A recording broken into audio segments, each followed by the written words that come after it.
नमस्कार दोस्तों, मैं डॉक्टर ललित कुमार गंगेले अपने इस चैनल के एक और बेहद इंपॉर्टेंट वीडियो के अंदर आप सबका बहुत बहुत स्वागत करता हूं। जैसा कि आप लोगों ने थंबनेल में देखा, this video is about the gastroenteritis. ठीक है ना। What is gastroenteritis? Whenever there is the existence of the gastritis and enteritis at the same time, that condition is known as the gastroenteritis। ठीक है। अब ये चीज कई लोगों को समझ में भी आ गई होगी, कई लोगों को नहीं समझ में आई होगी। जिनको नहीं समझ में आया उनको मैं अच्छे से समझाता हूँ। गैस्ट्रो मतलब पर्टेनिंग टू स्टमक।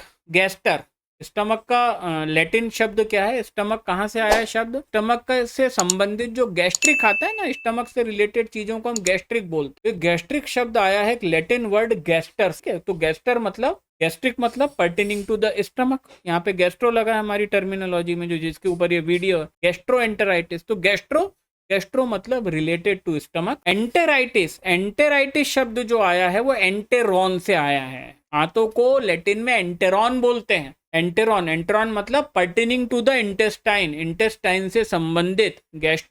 गैस्ट्रो मतलब पर्टेनिंग टू स्टमक, स्टमक से संबंधित। तो एंटेरॉन से आया एंटेराइटिस। व्हाट इज एंटेराइटिस और व्हाट इज गैस्ट्राइटिस? तो जब गैस्ट्राइटिस मतलब स्टमक का इन्फ्लेमेशन और एंटेराइटिस मतलब इंटेस्टाइन का इन्फ्लेमेशन जब एक साथ को एग्जिस्ट करता है, हम इस कंडीशन को गैस्ट्रोएंटेराइटिस बोलते हैं। अब एंटेराइटिस अकेले के ऊपर, अब एंटेराइटिस होगा तो क्या होगा भाई? एंटेराइटिस होगा, उसके क्या साइन होंगे भैया? लूज मोशन होगा। तो डायरिया पे ऑलरेडी मैं एंटेराइटिस पे एक वीडियो बता चुका हूँ, एक बना चुका हूँ, है ना। अब चैनल पे जाकर के ढूंढिएगा, अगर हो सका, अगर याद रहा एडिटिंग के टाइम पे अपलोड करते समय, तो ऊपर कार्ड में लिंक दे दूंगा। तो आप लूज मोशन पे जो वीडियो है, दैट इज बेसिकली एंटेराइटिस हो गया है, आंतों का इन्फेक्शन हो गया है। तो उसके ऊपर एक वीडियो बन चुका है जिसमें सिर्फ आंतों के इन्फेक्शन की बात हुई है, साथ में गैस्ट्राइटिस नहीं है ये। और उसके साथ साथ मैंने उस पर भी वीडियो बना दिया जिसमें मैंने सिर्फ गैस्ट्राइटिस पे वीडियो बनाया। मैंने एंटेराइटिस पे वीडियो बना दिया जिसमें लूज मोशन है उस वीडियो का शीर्षक। मैंने गैस्ट्राइटिस पे भी वीडियो बना दिया जिसमें एंटेराइटिस जैसा कुछ नहीं है, आंतों का इन्फ्लेमेशन जैसा कुछ नहीं है, सिर्फ गैस्ट्रिक इन्फ्लेमेशन की मैंने बात करी है। तो गैस्ट्राइटिस पे मेरा एक बहुत अच्छा वायरल वीडियो है, बहुत पॉपुलर वीडियो है, चैनल के सबसे पॉपुलर वीडियो में से एक है। तो ये दोनों के ऊपर सेपरेटली बन चुके वीडियो। क्यों? क्योंकि ये दोनों as a stand alone disease वहां पे एग्जिस्ट कर रहे हैं। मतलब जहां पे एंटेराइटिस है तो आंतों के इन्फेक्शन के कारण सिर्फ लूज मोशन हो रहा है, वहां पे सिर्फ एंटेराइटिस है, वहां गैस्ट्राइटिस नहीं एग्जिस्ट कर रहा। और जहां गैस्ट्राइटिस है वहां सिर्फ गैस्ट्राइटिस है, वहां पे एंटेराइटिस एग्जिस्ट नहीं कर रहा। आंतों का कोई इन्फ्लेमेशन नहीं, सिर्फ गैस्ट्रिक इरिटेशन है, गैस्ट्रिक इन्फ्लेमेशन है, तो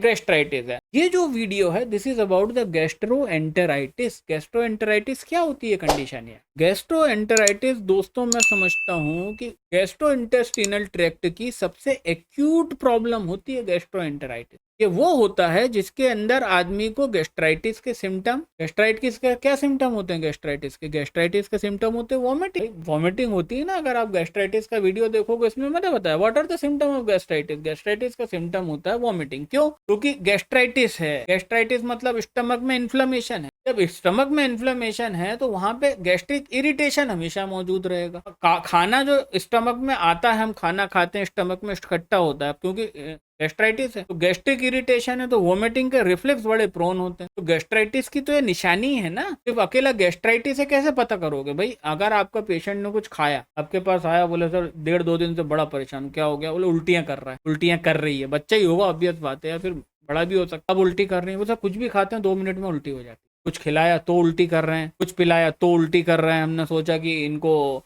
इलेक्ट्रॉल पाउडर दे दें इनका वीकनेस कम करने को, तो वो उसकी भी उल्टी हो जा रही है। सर हमने तो इनको एलोपैथिक दवा दी, दवा भी खा रहे हैं, उसकी भी उल्टी कर दे रहे हैं। This is gastritis. क्यों? ये सिम्टम है ना गैस्ट्राइटिस। एंटेराइटिस के क्या लक्षण है? दस्त लग रही, दे दस्त, दे दस्त, दे दस्त, दे दस्त। जब ये दोनों चीजें साइमल्टेनियसली एक पेशेंट के अंदर प्रेजेंट होगी, that condition my brother is known as the gastroenteritis. ये हम बहुत कॉमनली देखते हैं गर्मी के सीजन के अंदर। ये हम बहुत कॉमनली देखते हैं फूड पॉइजनिंग के केस के अंदर। ये बहुत कॉमनली हम देखते हैं। अभी हम ट्रेवल कर रहे हैं, हमारा खाने पीने में इंडिस्क्रिशन ऑफ डाइट हो गया तो हमको ये हो जाता है। गर्मी का सीजन आया, गर्मी के सीजन में इसको हम बहुत फ्रिक्वेंटली देखते हैं। क्या होता है भाई साहब? उल्टी और दस्त एक साथ लगते हैं। इसी गैस्ट्रोएंटेराइटिस का सुपरलेटिव डिग्री में जो एग्जांपल है वो कोलेरा है। कोलेरा होता है हैजा। हैजा में क्या होता है? यही तो होता है भाई हैजा में। हैजा में एक तरफ से पट्टी लगती है, दस्त लगती है, एक एंड से और दूसरे एंड से उल्टियां होती है। और वो क्यों होता है? वो सब विब्रियो कॉलेरा नाम के ऑर्गेनिज्म और उसके इन्फेक्शन के कारण होता है हैजा। पर हैजा क्या जानलेवा होता है, छोटे बच्चों में होता है, जानलेवा होता है। तो इसलिए हैजा का जब एक ऐसा रूप है, हैजा का रूप इसलिए बोल रहे हैं क्योंकि उसमें भी होता तो गैस्ट्रोएंटेराइटिस है ना। अगर आप हैजा की, कॉलेरा की पैथोलॉजिकल आइडेंटिटी पूछोगे ना तुम, क्या हैजा हो गया, ये क्या है डॉक्टर साहब, ये पैथोलॉजिकली क्या है इसकी एंटिटी, तो उसकी आइडेंटिटी तो यही है कि गैस्ट्रोएंटेराइटिस है ना भाई। बस ये बड़ा प्रचंड है गैस्ट्रोएंटेराइटिस, तो इतनी उल्टी उतनी दस्त हो रही है कि इधर से बॉटल से सलाइन जा रही है, उधर से निकलती जा रही है और जान पे आ जाती है पेशेंट के। जनरली बच्चे होते हैं। जब यही कंडीशन है घर के अंदर हम लोगों के साथ होती है, हमारे बच्चों को हो सकती है, ये अधेड़ लोगों को हो सकती है, बहुत छोटे बच्चों को हो सकती है, मीडियम साइज के बच्चों को हो सकती है, एडल्ट को हो सकती है, बुजुर्ग को भी हो सकती है, किसी को भी हो सकती है। This is what is known as the gastroenteritis, जिसके अंदर गैस्ट्राइटिस और एंटेराइटिस के सिम्टम साथ में मिले। एक तरफ लूज मोशन हो रहे हैं, एक तरफ वॉमिटिंग हो रही है, ठीक है ना। वॉमिटिंग रुकने को तैयार है ना लूज मोशन रुकने को तैयार है। कंडीशन है खराब है, पर इतनी नहीं कि हॉस्पिटल जाना। कोलेरा जैसी तो कतई खराब नहीं है कि कोलेरा में तो आदमी कोलैप्स ही कर जाता है। यहाँ पे है कि चलो चल रहा है काम, भैया हग रहे हैं, उल्टी कर रहे हैं और थोड़ा सा इनो पीते जा रहे हैं, जो कुछ टिक रहा है पेट में वो कार्यक्रम चल रहा है, बस इतना ही है इसके अंदर, ठीक है। अब ये गैस्ट्रोएंटेराइटिस हम बहुत जगह देखते हैं। हम टाइफाइड के अंदर हमको दिख जाता है, कई बार टाइफाइड के केस के अंदर उल्टी दस्त चालू हो जाते हैं ना। हम लोग कोई भी लोकल फीवर होता है उसके अंदर भी हम इसको बहुत कॉमनली देखते हैं। ये as a stand alone disease भी पाया जाता है। स्टैंड अलोन डिजीज की गर्मी का सीजन आया, हो गया, आपने कुछ गड़बड़ शड़बड़ खाना खा लिया, ये हो गया है ना। आपने कुछ खाने में इंडिस्क्रिशन ऑफ डाइट करा, आपको हो गया। तो बस ये लक्षण क्या होता है? कुछ भी नहीं होता, वो उल्टी दस्त एकदम से चालू हो जाएंगे ऑल ऑफ द सडन, है ना। और 3-4 दिन का कार्यक्रम होता है, 3-4 दिन के अंदर थोड़ा सा अच्छा दवा दारू करिएगा तो पेशेंट ठीक हो जाए। तो ये कहानी रही गैस्ट्रोएंटेराइटिस की। ये एक्यूट डिसऑर्डर है और गैस्ट्रो इंटेस्टिनल ट्रैक्ट के वन ऑफ द एक्यूट, सबसे एक्यूट कंडीशन जो बनती है वो गैस्ट्रोएंटेराइटिस की होती है। तो अब आते हैं ट्रीटमेंट में। एलोपैथी में कुछ नहीं है, वो एंटीबायोटिक दे देते हैं, बॉटलें शॉटलें चलती है ना, और एंटी एमेटिक्स देते हैं। यही होता है कि उल्टी के लिए एंटी एमेटिक दे देगा। एंटी एमेटिक मतलब वो दवाएं जो उल्टी को रोक दें। एंटीबायोटिक मतलब जो इन्फेक्शन हुआ है स्टमक और इंटेस्टाइन में, उसके लिए एंटीबायोटिक और एंटी एमेटिक, बस यही मेडिसिन है और कुछ है नहीं। तो उसके बारे में बात नहीं करेंगे। तो अब होम्योपैथी में आते हैं। बस 2 ही मेडिसिन है, काफी हद तक संभाल लेंगी पूरा केस। सिर्फ 2 मेडिसिन बता रहा हूँ, दोनों देनी है। 4-4 गोली दिन भर में 3 बार देनी है। अगर तुमको जरूरत पड़ती है 3 बार से काम नहीं हो रहा, तुम 4-4 गोली दिन भर में 4 बार भी दे सकते हो। मतलब हर 2 घंटे, 1.5 घंटे, 2 घंटे, 3 घंटे में मेडिसिन दे सकते हो अगर जरूरत पड़ती है।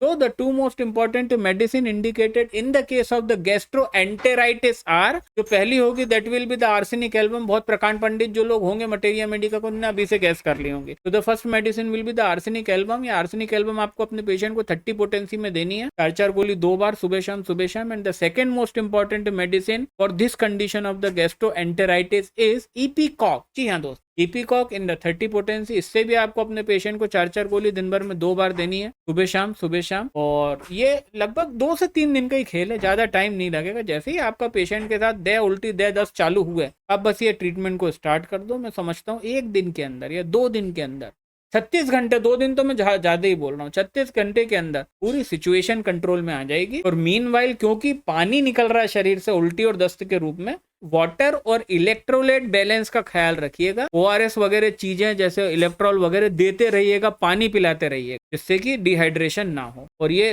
हार्डली 2 दिन भी नहीं लगेंगे। और ये इस प्रिस्क्रिप्शन से इपीकॉक 30, आर्सेनिक 30, 4-4 गोली दिन भर में 3-4 बार दीजिएगा, पेशेंट बढ़िया हो जाएगा, केस खत्म। तो ये था छोटा सा वीडियो गैस्ट्रोएंटेराइटिस के बारे में। उम्मीद करता हूँ वीडियो आपको पसंद आया होगा। और अब आपसे मुलाकात होगी इस हफ्ते में जो लाइव स्ट्रीम Q&A सेशन आने वाले हैं उसके अंदर, और अगले हफ्ते में इसी तरह का एक और आने वाले वीडियो में। तब तक के लिए अपना बहुत ख्याल रखिएगा। नमस्कार।